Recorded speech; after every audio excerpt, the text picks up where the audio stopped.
My name is Dr. Kelsey Beck. I am an audiologist at Applied Hearing Solutions. My parents actually moved to Arizona in the early 90s, and so I was actually born and raised here in Arizona. I live in Scottsdale, and I still live about 5 minutes from my mom, so she's very happy. I ended up in audiology in a very roundabout fashion. So I actually started my undergrad in theater and costume design. I did not finish in theater and costume design. I actually found out that that was just not going to be the right fit for me. So I actually dropped out of undergrad my junior year of school, and I took some community college classes, just trying to figure out what I wanted to do. And then we actually went for dinner at my mom's friend's house, who asked me, what am I going to do now? I had an absolute meltdown. I did not have a good answer. In fact, I didn't have any answer. And so my mom and I stayed up, I think until like 2 in the morning or something, and we took this really long aptitude test, and the first result that I got was performance, and that was not going to be it. But then the second option was actually audiologist,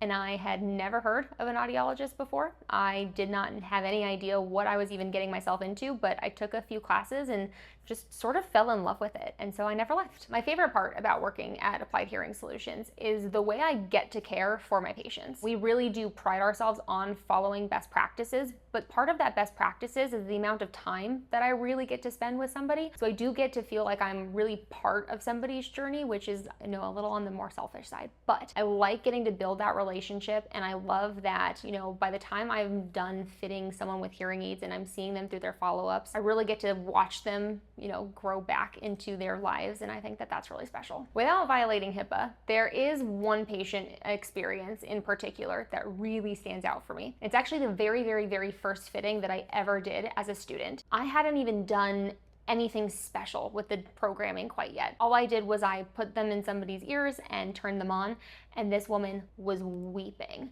and she looked straight at me just in awe, because she looked at me and said, I'm actually going to get to hear my grandchildren.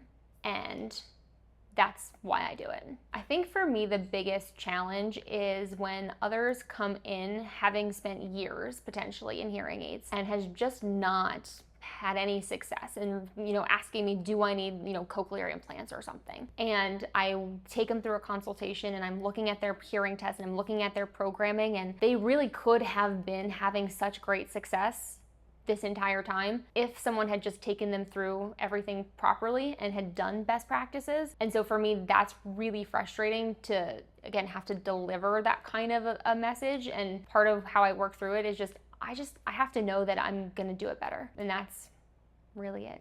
Knowing that I can make it significantly better for somebody is precisely why I continue to do what I do. There is not a single person who comes in that I don't kind of take home with me on some level. And I really want to make sure that everything that they're asking of me, can I hear my grandchildren? Can I go to a restaurant with my family? That's the piece that I care about, and I know that I can deliver that. Best practices are incredibly underused across all of audiology or hearing care professionals. This always blows my mind, because it is the only way that we can know that we have optimized and verified and done everything just so that others can go into their lives and participate. And the fact that it's not widely used really bothers me.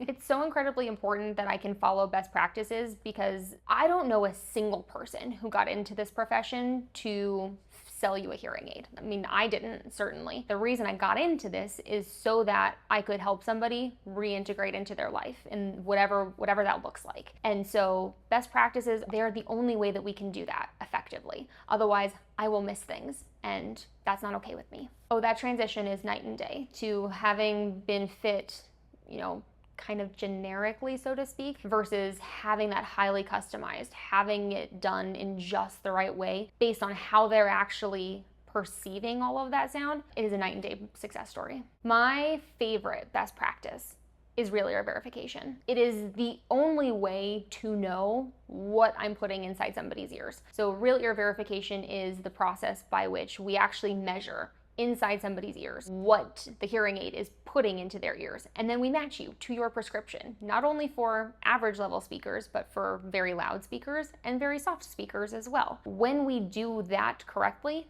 you hear. If someone doesn't receive real ear measurement, then we have no idea what is actually coming out of the hearing aid inside of your ear. A lot of individuals will say, well, the hearing aids, they help. Like I hear better in a quiet space, but I go into noisy restaurants and I'm still just as worse off than I was before I got hearing aids. In fact, I've even had people say that they hear better in restaurants without the hearing aids versus with them. And so if we do not do real ear measurement, you do not get the success from your devices. You do not get the benefit. I did grow up with a dad who played professional sports. He played professional baseball, and so we moved around quite a bit. I traveled a lot. My dad definitely taught me that if anything is worth doing, it's worth doing it right, and you got to do it right the first time. Otherwise, you've wasted everybody's time and energy. When I am not in clinic, I am typically wishing I was in Disneyland, but for all of the times where that's not feasible, I am typically either, doing Pilates or reading or jigsaw puzzles. I kind of have grandma hobbies, so